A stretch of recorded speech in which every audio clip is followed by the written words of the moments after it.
The dress had her name on it, but not my daughter's. My name is Rachel Donovan. I'm 37, a mother, a wife, a project manager, and until that morning, someone who thought she had finally outrun her past. But life has a funny way of making sure we never forget what we're not ready to face. It was supposed to be a sweet surprise. My daughter Ella had just turned 9.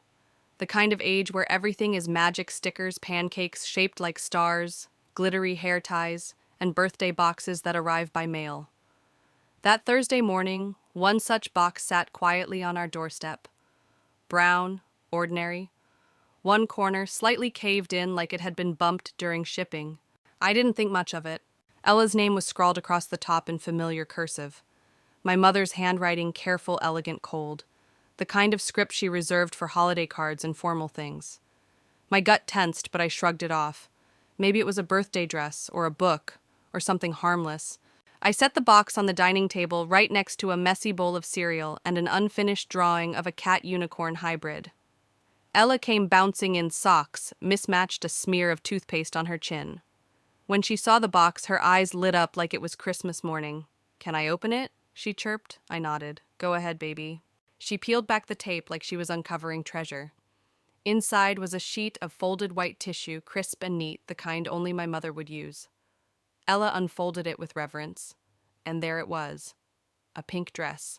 Soft cotton lace trim, tiny silver stars stitched into the hem. The kind of thing little girls wear to tea parties or fairy tale recitals. "Oh wow," she gasped, holding it up. "It's so pretty." I smiled weakly. It wasn't our style. But it was sweet.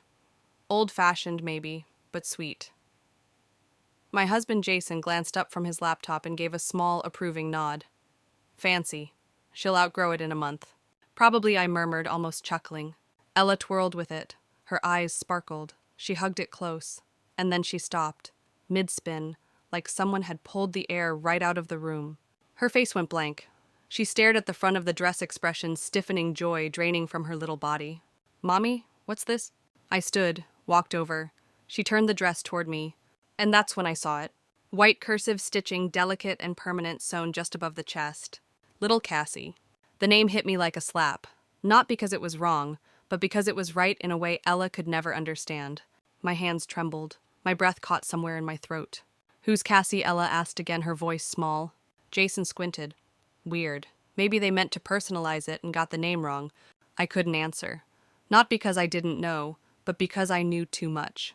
That name Cassie wasn't random. It wasn't a mistake. It was history, a ghost sewn into fabric, a decision made by someone who knew it would hurt me, someone who chose to send it anyway. Ella touched my wrist. "Mommy, are you okay?" I smiled through the rising tide in my chest. "You're not wearing it," I whispered. My voice was gentle but final. "But I don't mind, it's still—" "No, sweetheart, not this one." I took the dress from her, folded it slowly like it might explode. Walked into the bedroom, closed the door. I sat on the edge of my bed, still holding it. It wasn't just a dress. It was the dress. Not exactly, but close enough. Same pink, same collar, same stars. Only the name had changed. Not in style, but in intent. You see, Cassie was the daughter I lost. Not to death, not to tragedy, but to my mother. And if you've ever had a part of yourself erased while still being expected to smile, you'll understand why this isn't just a story about a dress. It's about a line that was crossed, quietly, sharply, with a needle and thread. If you've ever had something from your past come back disguised as a gift, if you've ever stayed silent too long, leave a like, and stay with me. This story goes deeper than you think. I didn't cry. That's the part I remember most. I sat there on the bed, the pink fabric trembling in my lap like it had a pulse. My fingers gripped the edges, knuckles white. But the tears, they never came. Just a tightening in my chest, a hollowness in my throat. Like I'd swallowed silence so many times that crying had become obsolete. The name was there, staring at me, Cassie. They hadn't even tried to hide it, my parents. They didn't ask. They didn't warn me. They just made another dress, another monument, another weapon disguised as memory. It wasn't the original. I knew that. That dress had been gone for years, but this was a copy. Same shade of bubblegum pink, same delicate embroidery along the hem, same slight puff to the sleeves. It wasn't nostalgia, it was a message. They wanted me to remember, Or worse, they wanted Ella to become someone she wasn't. I laid the dress beside me, still folded, and stared at the ceiling. My breath came shallow. That tightness, like I was trying to inhale through a straw. Not because of grief, but because of recognition. This was never meant for Ella. This was for them. This was for Cassie. And that's when the memory hit me. Not in a flash, not like a movie montage. It came in pieces, sharp and slow. I was 6, a birthday party. Streamers taped too low across the living room. Neighbors, some cousins, people I didn't even like there, only because my mom couldn't say no without adding guilt to the RSVP. In Cassie, my older sister, she came out in her pink dress. Not just wearing it, owning it. She spun in a perfect pirouette, the hem twirling like a stage curtain. Everyone clapped, someone whistled, a flashbulb popped. I stood there holding a juice box, the birthday girl, but you wouldn't have known. Because no one said a word to me. No cake, no song, just a living room of people watching Cassie's big moment. My mother beaming, my father nodding like he'd been waiting all week for this debut. I walked up to my mom, tugged at her sleeve. "It's my birthday," I said quietly. She didn't even look down. "Don't make this about you." That moment, that sentence, it branded me, like a quiet shame stitched into my skin. That was the day I learned some daughters shine. Others just make room. Cassie was everything I wasn't. She was sparkle and spotlight. She had that thing, the kind of charm that made adults kneel down when she talked. I didn't hate her for it. I just disappeared beneath her. I remember trying to imitate her handwriting, practicing her laugh, watching how she tilted her head when she made a joke, hoping if I copied it just right, someone might look at me the way they looked at her. But it didn't work. It never worked. Cassie absorbed every ounce of attention, and I became an expert in the shadows. The quiet one, the helper, the second option. And now, decades later, they sent Ella the same dress. Not to celebrate her, but to recreate Cassie. To make another version of the daughter they'd already lost. Only they didn't lose her. She walked away, left us, left me, and took more than just space in a closet. She took everything my parents had to give, and when it wasn't enough, she took mine too. But this moment, me alone on the bed, dress in hand, it wasn't grief anymore. It was clarity. They weren't remembering Cassie. They were trying to resurrect her. And I was finally done playing host to their ghosts. I stood, walked to the closet, opened a box I hadn't touched in years. Inside letters, credit reports, a photo of me at 26 with bags under my eyes and $47 in my bank account the year after Cassie left. The truth was there waiting. And now it was time to bring it all to light. The thing about memories is they don't arrive politely. They don't knock. They don't ask if it's a good time. They kick open the door uninvited and settle right in. And that afternoon, they did exactly that. I sat alone in my bedroom dress, still folded like a loaded question, and suddenly, I was 6 years old again. Standing in the corner of our cluttered living room, while guests clapped for a girl in pink who wasn't me. My sister Cassie. It was my birthday. 6 years old. I remember because I was holding a little paper crown in my hand, one of those party favors from the dollar store. But I never put it on. It felt silly standing there with my juice box while the spotlight belonged to someone else.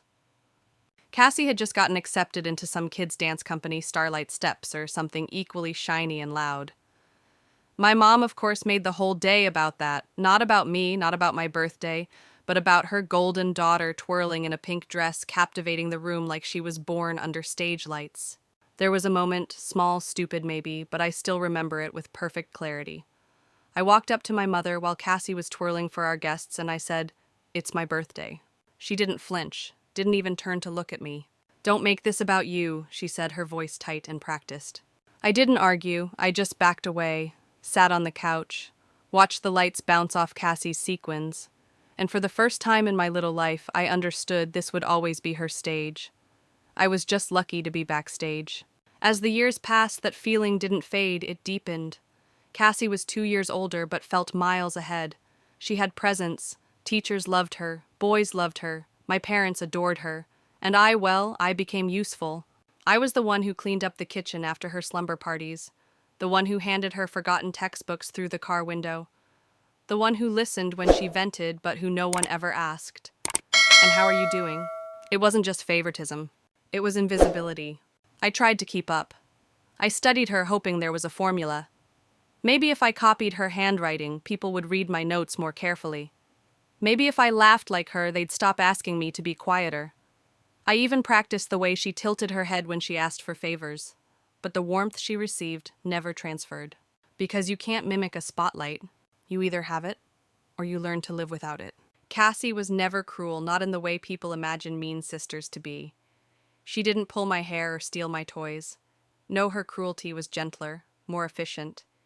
It came in the form of absence. She took up so much space that there was none left for me. And then one day, she vanished. No goodbye, no note, just gone. At first, it was heartbreak. I watched my parents unravel. They cried. They blamed each other. And then, like all people desperate for closure, they rewrote the past, turned her into a myth. And I became the stand-in, the insurance, the one who stayed. They started looking at me like I was supposed to pick up the pieces, hers and theirs. When she disappeared completely financially, emotionally, legally, it was me they turned to, for support, for explanations, for bills. And I gave it all thinking that finally I might be seen. But the truth was crueler than I ever wanted to admit. They didn't want me. They wanted someone to fill her shoes. And now, years later, they weren't just trying to replace her with me. They were trying to replace her with my daughter, Ella with her bright eyes and dimpled grin. Ella who still believed the world was fair, who didn't yet know what it meant to be measured against someone she never met. The dress wasn't just fabric. It was a blueprint. And it was my job to tear it up before the stitching became permanent. People always say that time softens pain, that the further you get from something, the less it stings. But I think that's only true if you're allowed to leave it behind. I was never allowed to leave Cassie behind.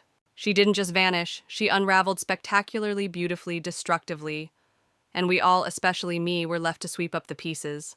It started small the way many bad ideas do. She called it a vision, a lifestyle brand that would redefine sustainable fashion. I still remember how she said those words, redefine sustainable fashion, like she was pitching to a boardroom. She had mock-ups, mood boards, Instagram handles ready to go, and a shiny little website full of staged photos and client testimonials that didn't link anywhere. Cassie was the star even in ruin. She told us it wasn't a gift, it was an investment. She needed capital just to get the first collection off the ground. A couple $100 here, 1,000 there. She promised returns within the year. She said she'd triple the money if things went well. And we, God help us, we believed her. Because that's what Cassie did best. She made you want to believe. My parents emptied their savings. I took out a small personal loan I couldn't afford. We thought we were helping her find her way. Instead, we were just funding her escape. At first, she played the part well. She sent updates emails with graphs, spreadsheets with cost breakdowns, even faked screenshots of boutique orders and influencer inquiries. Then the numbers got bigger. She said she'd secured a showroom in New York but needed advance cash to lock it down. A Los Angeles boutique wanted exclusivity, but only if she could scale production.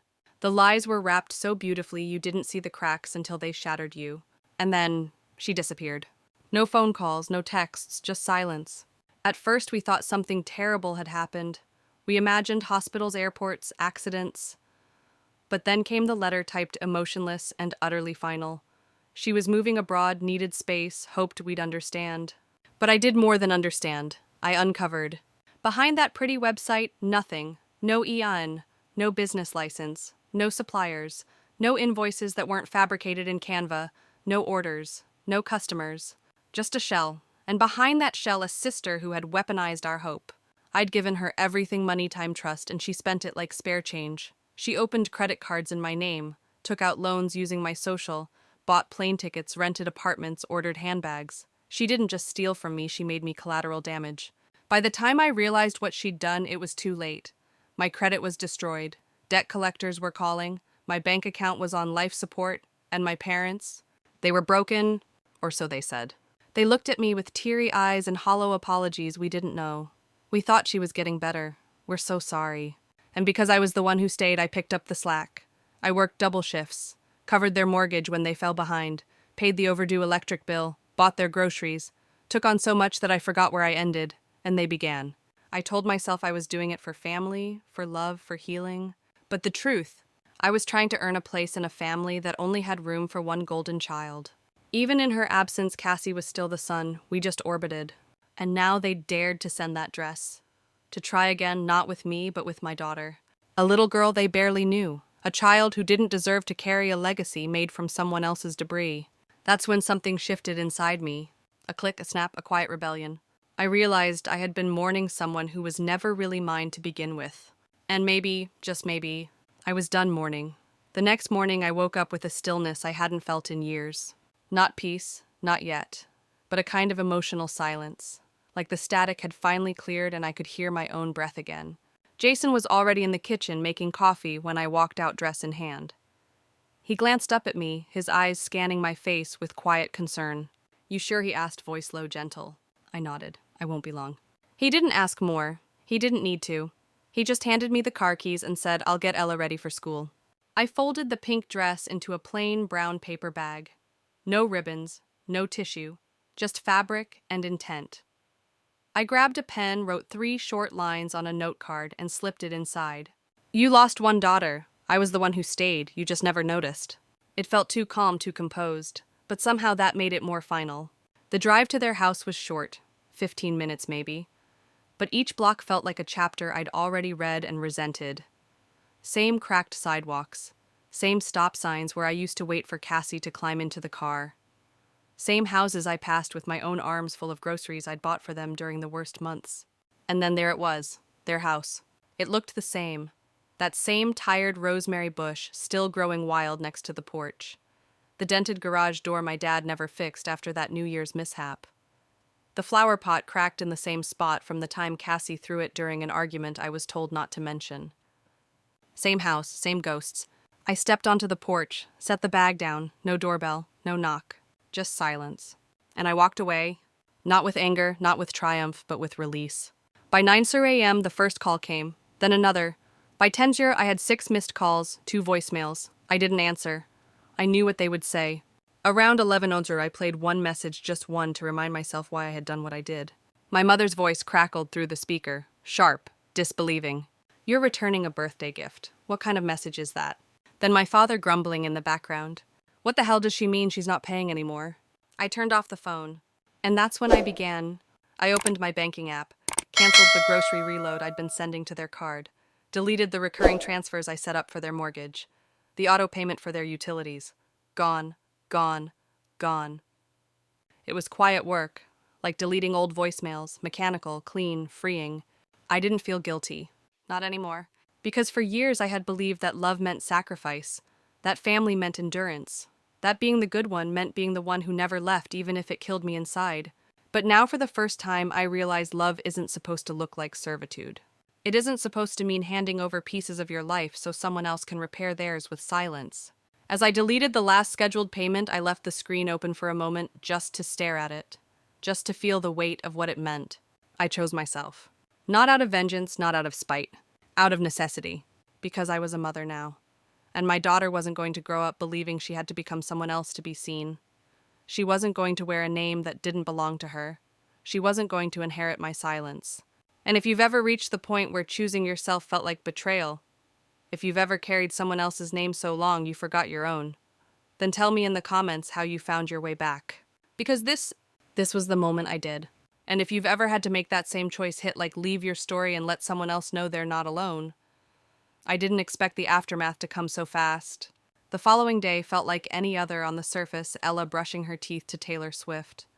Jason scrambling to find a clean tie, the smell of burnt toast lingering in the air, but under it all I could feel something shifting, something breaking loose. By noon, my phone was no longer just buzzing, it was vibrating with fury. Missed calls, voicemails, messages from numbers I didn't recognize.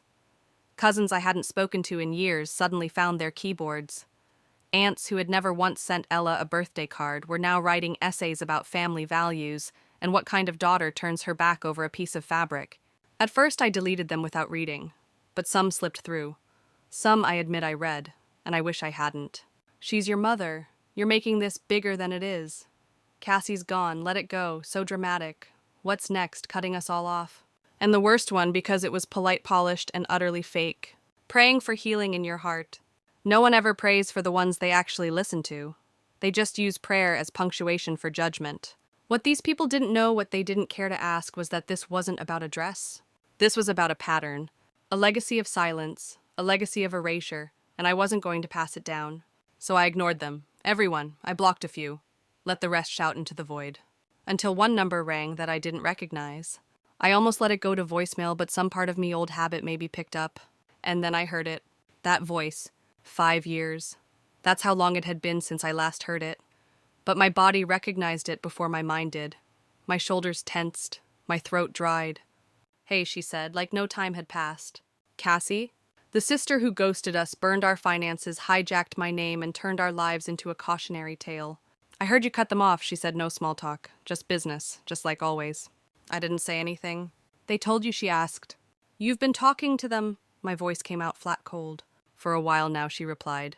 Since the first year I left, I guess. That answer knocked the breath out of me. All this time I thought they were devastated, grieving, cut off like I was. But no, they had her.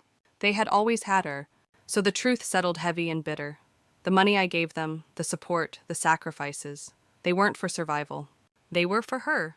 I swallowed hard. You vanished. No word, no message. We thought you were... I needed space, she cut in. No, you needed money. She paused, not to reflect, just to decide how best to deflect. You've always been the stable one, she said quietly. The one with a job, a house, a family. You're good at this. She meant it as a compliment, as a way to shift the burden back onto me, to frame my suffering as my responsibility because I was built for it. My hand clenched the phone tighter. You stole from me. You used my name, my credit, my savings. I didn't mean to ruin anything. You didn't mean anything at all, I said. You just took. And when there was nothing left, you ran. She didn't deny it. Instead, she sighed. They need help, she said, her tone soft, manipulative. Things have been rough. Then why don't you help them? Silence. They've done so much for you, she whispered. And I've done more, I snapped. But that's never been enough, has it? She went quiet again. You think this is about punishment? I continued, my voice shaking now. This is about freedom. About stopping the cycle before it reaches my daughter. Still, she said nothing. Then, as expected, she hung up. No goodbye, no apology, no reckoning. Just a click. And that silence, it was louder than anything she'd ever said. Because I realized then Cassie didn't call to reconnect. She called to test if her grip still held. And when it didn't, she let go. And for the first time in my life, so did I. The knock came just before sunrise. I was standing in the kitchen halfway through pouring my first cup of coffee when Jason called out from the front hallway, "Rach, someone's at the door." I froze. Ella was upstairs getting ready for school. The house was quiet, save for the hum of the refrigerator and the distant thump of music from her room. My heart already knew who it was before I even turned the corner. Jason opened the door, and there they were. My parents? My mother stood front and center, clutching a cake box like it was some kind of peace offering. Her lipstick was perfect hair, pinned back in its usual no-nonsense twist. My father stood behind her, stiff, his hands jammed into his coat pockets, eyes heavy with something between guilt and exhaustion. "We just want to talk," she said. I didn't answer. I didn't move. "We're not here to argue," she added quickly, her voice slipping into that sweet, practiced tone she used when she wanted to appear harmless. We're worried." Worried, that was rich. I stayed where I was, hands around my warm coffee mug like it was armor. "You've been talking to Cassie." They didn't deny it. My mother nodded. "Yes, for a while now." How long, I asked. I already knew, but I wanted to hear them say it. "Since the first year she left," she said, quiet, unapologetic. I nearly laughed. Of course. All this time I thought they were abandoned too, that we'd all been left in the wreckage. But they'd had her the whole time. And still they took everything I gave as if they had no choice. As if they were scraping by on fumes, when in reality they were just funneling resources back into their favorite cause. "So when I paid your bills," I said, "when I covered your mortgage, when I stayed up at night worrying if you were okay, it wasn't just for you, was it?" "It's not that simple," my mother replied. "No," I said. "It's exactly that simple." My father finally spoke. "She's in trouble." "She's always in trouble," I snapped. "And you always expect someone else to clean it up." "She made mistakes," my mother offered. "And I paid for them." "She's your sister." "And I'm your daughter." My voice rose not in anger, but in something sharper clarity. The one who stayed. The one who cleaned up the mess. The one who took care of you. And you let me believe I was helping you when all along I was just helping her. You just didn't say it out loud. "We didn't know how to tell you," my father muttered. "Right," I said bitterly, "but you sure knew how to cash the checks." Jason had been quiet the whole time, standing behind me, arms crossed. Now he stepped forward, calm, steady. "I think it's time for you to go," he said, not unkindly but firmly. They looked at him startled, then at me, and for a split second my mother's face crumpled not in regret but in disbelief, as if I had betrayed them, as if I was the one who turned my back. They didn't fight, didn't scream, they just left, slowly, cake box still in hand. I didn't watch them go. I turned back to my coffee, now cold. Jason gently placed a hand on my shoulder, and I let out a breath I hadn't realized I'd been holding for the last 15 years. It didn't feel good. It didn't feel powerful. It just felt like the end of something I should have ended a long time ago. And maybe that's what growth really looks like, not fireworks or big declarations, but quiet decisions. Hard lines drawn with trembling hands. That evening, I opened my laptop and pulled up the shared calendar I had with my parents. Grocery delivery, water bill autopay, birthday reminders, weekly check-ins. One by one, I deleted them all. Then I created a new spreadsheet and titled it simply, Things That Are Mine. And if you've ever had to unlearn the kind of love that only works when you're sacrificing yourself for it, if you've had to choose your peace over your blood, drop a comment below and share what you let go of. Because the first step to freedom isn't rage, it's silence. And finally, clarity. If you're still here and this story is speaking to something you've buried too long, leave a like, hit subscribe, and let's keep building this space where healing isn't selfish. It's necessary. It's been a year, 365 days since I stood in that kitchen, coffee gone cold, and told the truth for once, not just to them but to myself. They never called again. No cards, no texts, not even a passive-aggressive email about how family always finds its way back. Just silence. Not the sharp kind, not the punishing kind, but the empty kind. Like a room that's finally been cleared of old furniture. Still smells like the past, but you can breathe again. I heard from a second cousin, one of those people who sends group emails with chain prayers and bad jokes, that Cassie came back. Of course she did. Apparently Europe didn't work out, or wherever she said she was. When the money dried up, so did the glamour. The Instagram stories vanished, the curated lifestyle blurred. And just like that, she landed back at my parents' doorstep, the same way she always did, with nothing but need and charm. They let her in. Of course they did. I didn't ask where she's living now. I didn't need to. They're selling the house. Too many bills, too much maintenance. The garage still dented, the porch light still flickering. The same house where I spent my entire childhood believing if I just tried harder, I might matter more. They're letting it go, and I'm letting them go with it. Ella doesn't talk about them anymore. She used to, just little things, like whether Grandma would come to her next piano recital, or if Grandpa still had that old fishing rod she liked. Questions that came in whispers while brushing her teeth or drawing by the window. The kind of questions kids ask when they're trying to understand grief without knowing its name. But those questions have stopped. And not because I told her to forget. Children are smarter than we give them credit for. They know who shows up, who doesn't. They feel absence long before they can explain it. And Ella, bless her, felt it and let it go all on her own. Now it's just us. Me, Jason, Ella. Sunday mornings mean pancakes, loud music, hair tangled from sleep, and syrup on the table. Jason finally fixed that cabinet hinge in the kitchen that used to creak every time I opened it. We bought a new couch, one that doesn't sag in the middle. I put up curtains in Ella's room, pink with stars, not because of Cassie's dress, but because Ella said they made her feel like she was sleeping inside a galaxy. And for the first time in years, I sleep. Not just lay down, not toss and turn, I sleep. The kind of sleep that comes when you're not waiting for the other shoe to drop. When you're not carrying a ledger in your head of what you owe, what you've lost, what you'll never get back. I sleep because I'm not performing anymore. Not the good daughter, not the stable one, not the bank account, the babysitter, the understudy to a sister who never finished the show. I'm just me. And Ella, she's just Ella. She wears mismatched socks and sings out of key. She collects acorns in her backpack and insists her stuffed animals need bedtime stories too. She laughs like the world has never told her to be smaller. And I will not let it. I will not let her become a second draft of someone else's story. Because what my parents never understood, what Cassie never cared to learn, is that healing isn't loud. It's not about burning bridges or writing angry letters. It's about quietly refusing to rebuild what broke you. And if that means fewer birthday cards and quieter holidays, so be it.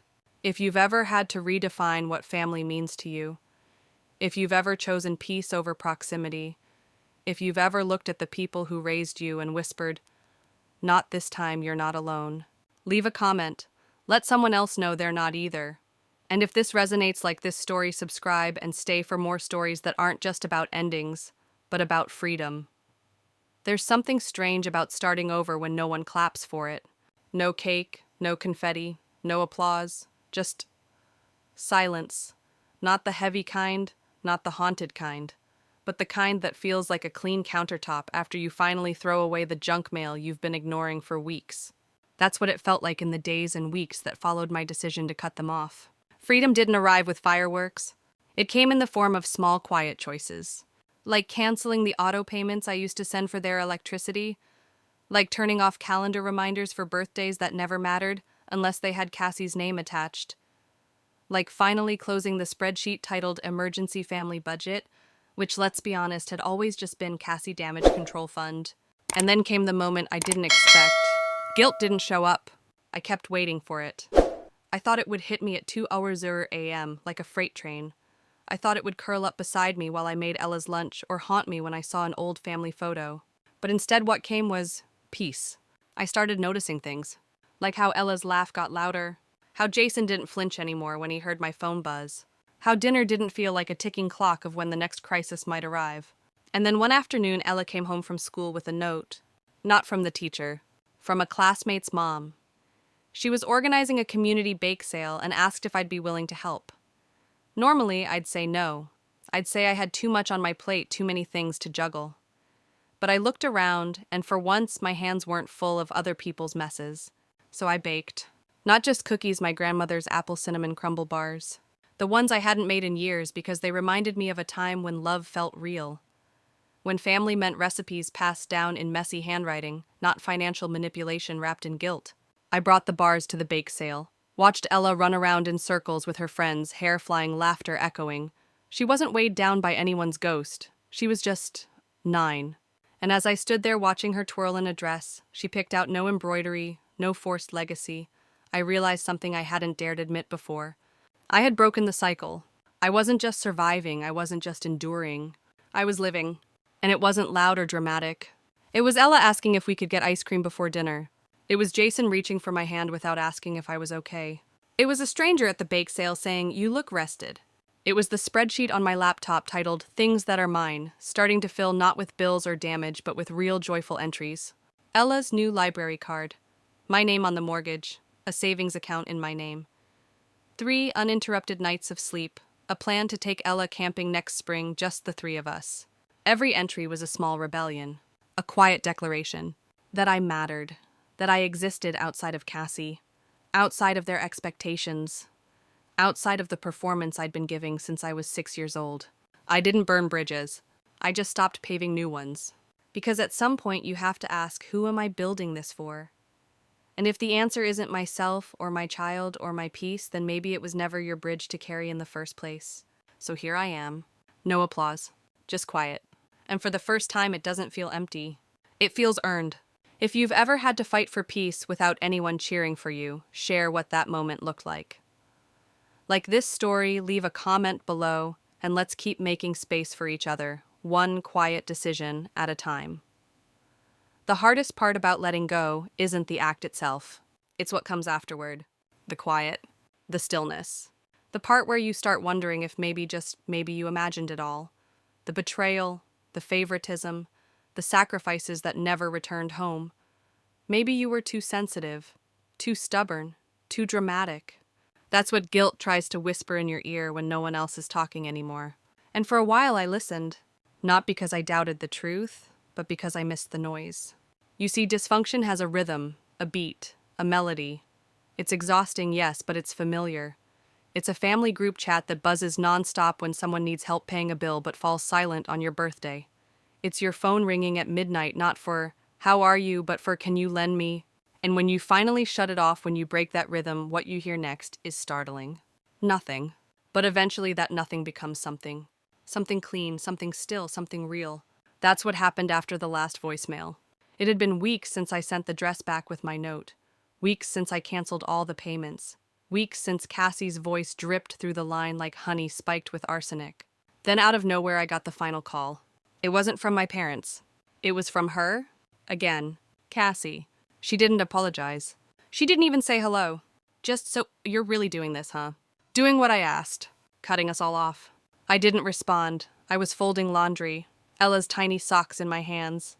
The kind that go missing for weeks and then reappear in the toy bin like they're playing hide and seek.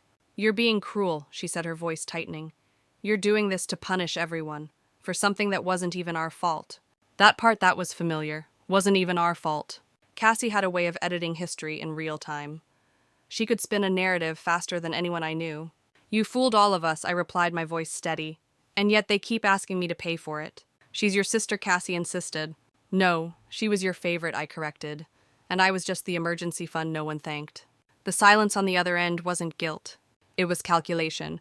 We lost her, my mother once told me in that same brittle tone Cassie now used. You know that. We lost a daughter. And I wanted to scream, no, you didn't. You didn't lose her. She took what she wanted, lit the rest on fire, and walked away. But you let her come back. And you expected me to pay the rebuild. I'm not punishing anyone, I said. I'm just done. Cassie scoffed. So now you're going to take Maya from them too. That one hit differently. Because that's what it always was, wasn't it? They didn't see Ella as her own person. They saw her as another Cassie. Another chance to shape the golden girl, another mold to fill, another story to control. You don't want Maya, I said coldly. You want someone to wear Cassie's crown, but she already gave it back. I'm not passing it down. She fell quiet. I heard her breathing through the receiver, controlled, sharp, the way she always sounded before she exited a scene. Then she said it. You're being dramatic. I almost laughed. No, I said, I'm being done. And then I hung up. No tears, no shaking, no doubt. Just the kind of ending that doesn't need a slam to feel like closure. Just me sitting on the floor, laundry half folded, knowing that I had finally spoken every word I used to whisper into my pillow. If you've ever had to say enough to someone who thought they'd always have access to your kindness, drop your story below. And if you're just now finding the words, leave a like, subscribe, and let's keep walking out of the fire together. The next morning I expected the quiet to last. But peace, I've learned, never shows up without being challenged. I was midway through making Ella's lunch peanut butter and strawberry jam just the way she liked when Jason called out again from the front door. Rachel, they're here. I didn't need to ask who they meant. I didn't even turn around. I wiped my hands on a towel, walked slowly into the hallway, and there they were, my parents standing on the porch as if nothing had happened. As if it was just a casual Sunday drop-in, not the aftermath of decades of betrayal tied up in ribbons and regret. My mother was holding a cake box again. That same old move. Sweets as substitute for substance. Her lipstick was flawless, her pearls exactly where they always were. A woman rehearsed. My father stood behind her like a man-shaped shadow, heavy and quiet. Jason looked at me. He didn't say a word, just stepped aside and let me decide. I stayed in the doorway. We just want to talk, my mother said softly, her tone wrapped in something too close to pity. No arguing. Just listen. I didn't move. You've been speaking with Cassie, I said flatly. She hesitated, then nodded. Yes, for a while now. How long, I asked, already knowing the answer. My father shifted, since the first year she left. The truth didn't land like a slap, it settled like dust, heavy, icy, familiar. I had been supporting them all those years, bills, groceries, their mortgage, believing we were all victims of the same loss. That Cassie had vanished from everyone's life. That I was the only one who still showed up. But the truth, I wasn't their anchor. I was their ATM. They had been speaking with her the whole time, keeping her secret, feeding her money, using my help to prop up her silence. I thought you needed help, I said slowly. I thought you were barely getting by. We were, my mother insisted. We are. Things are hard. And Cassie, she's in trouble. She's always in trouble. She made mistakes, my father added. So did I said. I made the mistake of believing you were honest with me. My mother stepped forward. She's your sister. And I'm your daughter, I snapped. The one who cleaned up. The one who paid for everything. And the one who was never enough. That stopped her. Her eyes filled with something that might have been tears, or might have been fury. My father said nothing. He just stared at the floor like he wasn't allowed to have an opinion unless she handed him one. She's our daughter too, my mother finally whispered. So am I. Behind me, Jason stepped closer, arms folded, presence calm and unshakable. I think it's time you left, he said. My mother looked at me like I'd grown claws, like I'd transformed into the villain of their story. But she didn't fight it. She didn't beg. She just nodded, turned, and walked away. cake box still clutched tightly in her hands like it was the last thing holding her together. They didn't call again that day, not the next. Not even for Ella's piano recital a week later. And the absence, it didn't sting. It freed. Because silence from people who only show up when they want something, that's not a loss. That's a luxury. That night, I stood in Ella's room while she read aloud from one of her books, her voice wobbling, as she tried out bigger words, proud and unbothered. She paused. Mom. Yeah, baby. You okay? I smiled. I'm getting there. And I meant it. If you've ever had to stand at your own door and choose yourself, even when the past comes knocking in lipstick and pearls, share that moment below. And if you're just beginning, leave a like, subscribe, and remember, silence isn't always empty. Sometimes it's earned. It's strange, isn't it? How easy it is to become the villain in someone else's story the moment you stop bleeding for them. For weeks after I turned my parents away, the silence remained. But beneath that silence, I could feel the currents shifting, faint ripples of disapproval creeping in from the edges. Not from them directly, but from the extended orbit. The second cousins, the lifelong family friends, the people who hadn't spoken to me in years now suddenly found their voice. They didn't call to understand, they called to correct. It's just a dress one said over voicemail. You're throwing everything away over embroidery. She's your mother, Rachel. How dare you? I don't know what Cassie did, but cutting ties like this isn't normal. And then came the ones wrapped in faux compassion. You need help, sweetheart. I'm praying for healing in your heart. But the worst part, they weren't angry. They were condescending, as if I were some hysterical child throwing a tantrum instead of a grown woman setting a boundary.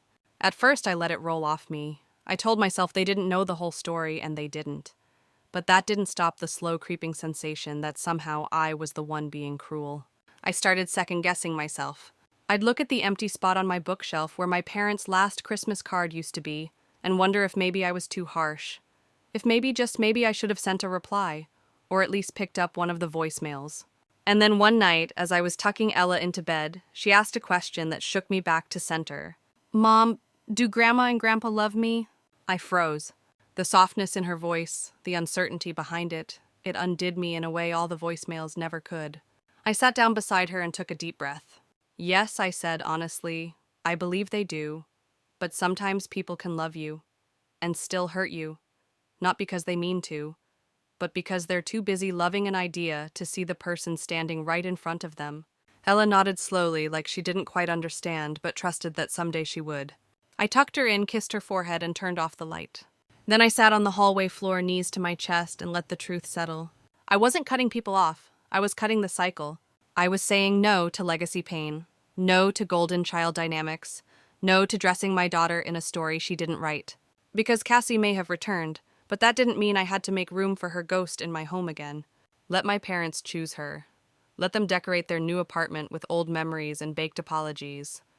I wasn't angry anymore. I was done. And there's a difference. Anger wants revenge. Done wants distance. Done doesn't need closure, it is closure. It shows up quietly. It doesn't knock down doors. It simply leaves, moves on, makes space. And that's what I was doing. Making space. For Ella, for Jason, for me. The next morning I took Ella out for breakfast. We split a cinnamon roll the size of her face, and she laughed when the frosting got stuck to her nose. I snapped a photo, not to post, not to send, just for me. And that night I deleted the last voicemail. It wasn't even a dramatic one. Just my father mumbling something about family being forever. But here's what I've learned. Forever is only beautiful when it's mutual, when it's honest, when it's safe. If you've ever been painted as heartless just for choosing peace, I want to hear your story. Drop a comment below. And if you're building a new kind of forever, the kind with boundaries and real love, like this video and subscribe. You deserve to write your own ending. There's a myth people love to believe that the one who stays is the one who's strongest. But I don't think that's always true. Sometimes the one who stays is the one who's most afraid. Afraid to speak. Afraid to disappoint. Afraid that if they stop giving, they'll stop mattering. That was me. For most of my life, I didn't know how to leave. I only knew how to endure. How to bend myself into smaller and smaller shapes until I could fit into the mold my family made for me. The stable one. The reliable one. The daughter who didn't ask for anything. That identity became my anchor and my cage. Because when you're the one who holds everything together, nobody ever stops to ask what you might need. They assume you're fine. They assume you'll bounce back. They assume if someone has to be sacrificed, it'll be you, because you can handle it. But just because I could doesn't mean I should have. And it definitely doesn't mean I will again. After my parents and Cassie resurfaced after the phone calls and doorstep visits, I started thinking about all the times I almost said no, but didn't. Like the time they asked me to co-sign on a loan because Cassie just needed a little help.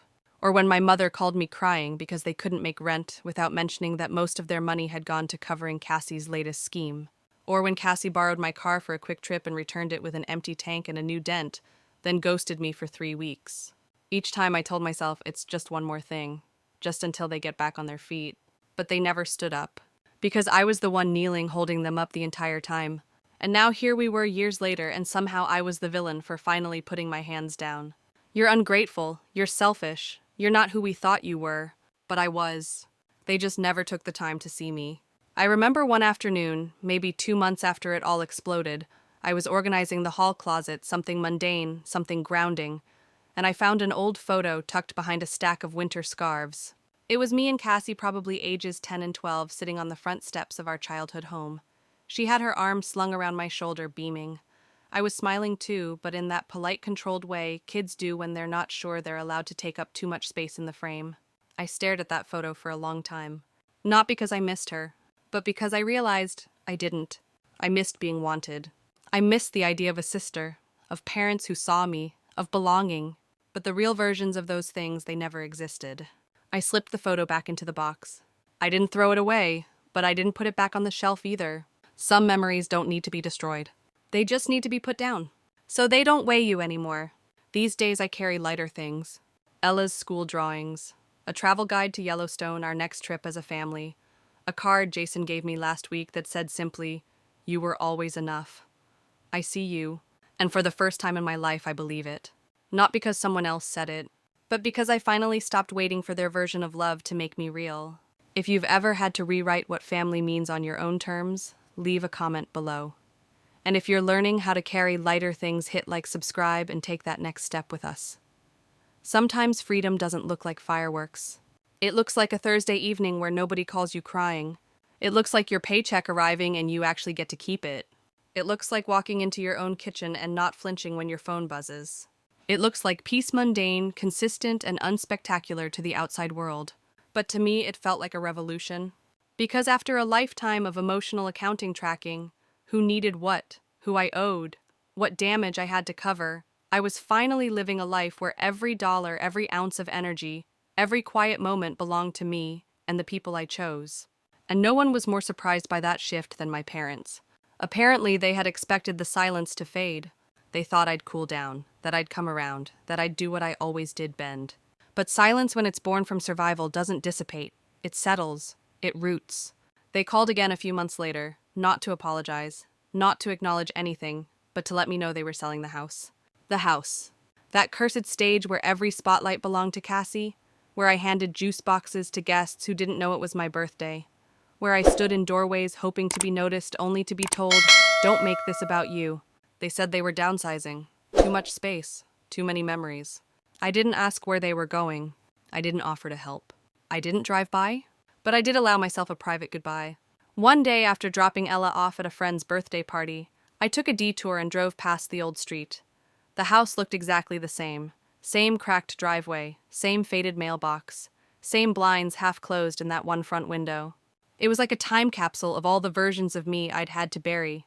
I didn't stop the car, didn't slow down. I just glanced once and whispered 2 words under my breath. Not mine, because it never was. Not really. Not in the way a home is supposed to be. I used to think you couldn't grieve something you never had. But that's not true. You can absolutely mourn the idea of family, the hope of it, the imaginary version of your mother finally seeing you, of your father speaking up, of your sister turning around and saying, "I'm sorry." But some stories don't change. Some people won't rewrite the ending even when you hand them the pen. And I've stopped waiting for them to. Now my life is full of smaller, truer things.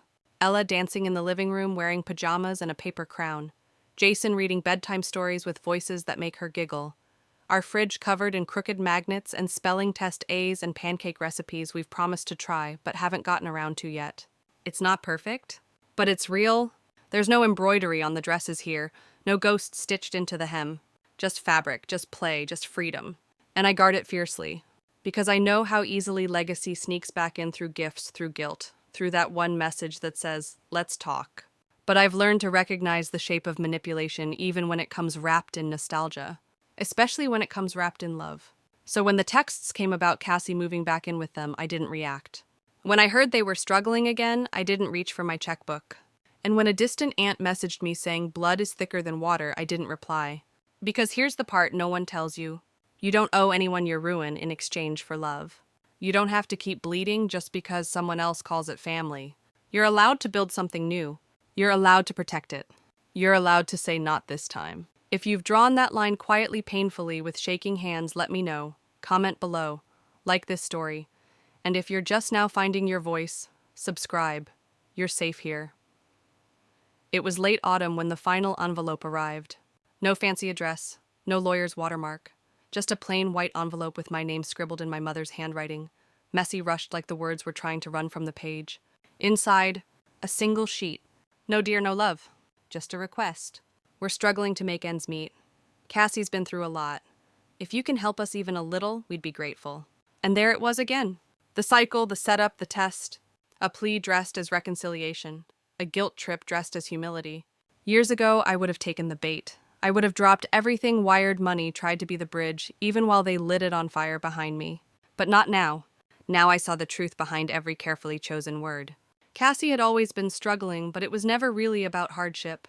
It was about priority, about control, about preserving an image where I was always secondary useful but never central. And this time I had nothing left to give them. Not because I was empty, but because I was full in the best possible way. Full of purpose, full of clarity, full of love that didn't require sacrifice to be real. Jason was in the kitchen when I sat down with the letter. He didn't ask what it said. He didn't need to. He just poured me a cup of coffee, set it on the table, and placed his hand over mine. They don't get to reach in here anymore, he said quietly. I nodded, and for once there was no ache in my chest, no second guessing, just peace. I wrote back the next morning, not to retaliate, not to defend, just a sentence. I wish you healing, but I no longer carry the responsibility for your choices. And I sent it. No return address. No opening for further reply. It was my way of sealing the story, not out of anger, but out of love for myself, my daughter, my home, and the life we'd rebuilt from the rubble they left behind. I didn't tell Ella about the letter. She didn't need to know. Her world was full of sunshine soccer games and hot chocolate Fridays. I intended to keep it that way. The hardest part of healing isn't breaking ties. It's choosing again and again not to retie them. It's sitting with the discomfort of being misunderstood and still choosing truth. It's learning that silence is sometimes the loudest boundary you can set. That love doesn't always sound like forgiveness. Sometimes it sounds like no. Sometimes it sounds like enough. Sometimes it sounds like never again. And sometimes it sounds like I'm finally free. To anyone watching this, if you've been told that protecting your peace is selfish, if you've been called dramatic for setting limits, if your worth has ever been defined by what you give rather than who you are, you're not alone. You're not wrong. And you don't owe your silence in exchange for temporary belonging. You get to choose your story. You get to rewrite the script. You get to walk away even if the whole room stares. Because healing isn't about changing them. It's about saving you. And that's the most radical kind of love there is. If this story found you at the right moment, subscribe to this channel, leave a comment below, and tell us, what chapter are you writing next in your story? Let's build a space where healing is honored and courage is contagious. Thank you for listening. You are seen, you are enough, you are home. They say some stories end in fire, some in silence. Mine ended in a door quietly closing and a window finally opening. No dramatic confrontation, no apology grand enough to erase the years, just me choosing myself. And that I've learned is more than enough. I no longer search for love in places that cost me my peace. I no longer offer explanations to those committed to misunderstanding me. I wake up in a home that feels safe. I drink coffee without dread. I laugh with my daughter, not out of relief, but out of joy. Some nights the past knocks, softly, a memory, a smell, a question I'll never get an answer to. But I don't open the door anymore. I just breathe and remind myself healing isn't a destination. It's a choice I keep making every single day. So if you're standing at that edge right now wondering if you have the strength to let go, you do. If you're questioning whether choosing yourself makes you heartless, it doesn't. If you've been told you're too much, too loud, too sensitive, maybe you're just finally enough for you. This is your permission slip to say no, to walk away, to start over. Because freedom, it's not a place, it's a moment, it's this one, right now. If this story touched your heart, don't just scroll past. Leave a comment, hit that subscribe button, and share your own journey below. You never know who might need your words to breathe again. Until next time, stay brave, stay kind, and above all, stay true to you.